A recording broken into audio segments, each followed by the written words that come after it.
तर नमस्कार मित्रांनो, तुमचं स्वागत आहे आपल्या नवीन एका व्हिडिओमध्ये.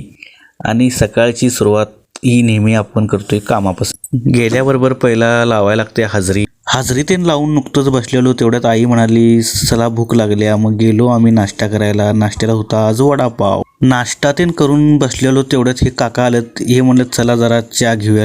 मग मी आई आणि हे काका चहा प्यायला गेलो.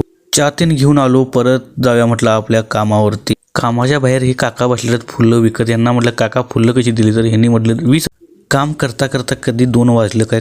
आज काय आपला डबा नव्हता. मग आमचं फेमस हॉटेल इंडिया गेलो. तिथं मस्त तिथं गेल्याबरोबर 0 मिनिटात ही बघा आली मस्त की पातळ भाजी, हे शेव पाव, आणि ते पण मी 0 मिनिटात संपवून टाकली. पावभाजी खाऊन बाहेर पडलो तिथनं. मग जरा म्हटलं आता जरा आपण कामाकडे लक्ष दिलं पाहिजे.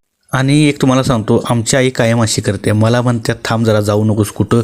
आणि तीच आता बघा मला इथं बाहेर उभा केल्याने जास्त वेळ काय थांबलो नाही. तेवढ्यात आई पण आली. मग काय आपलं पण काम आवरलेलं, कारण की आज आपल्याला जायचं होतं गावाकडं. त्याच्यामुळे झालं आईला बाय बाय करून नुकतंच पडलो बाहेर. आणि उन्हाचा तडाखा पण होता, पण थंडी पण होती मित्रांनो. आज काय समजना, अजून पण थंडी वाजायला ती. दुपारचं 2-4 वाजलेलं तरी पण काय समजा. आणि येऊन नुकतंच बसलेलो, तेवढ्यात बघा ही चिव आली आणि ही पिडायला लागली. तर मित्रांनो, हा व्हिडिओ आवडला असेल तर चॅनलला सबस्क्राईब करायला विसरू नका.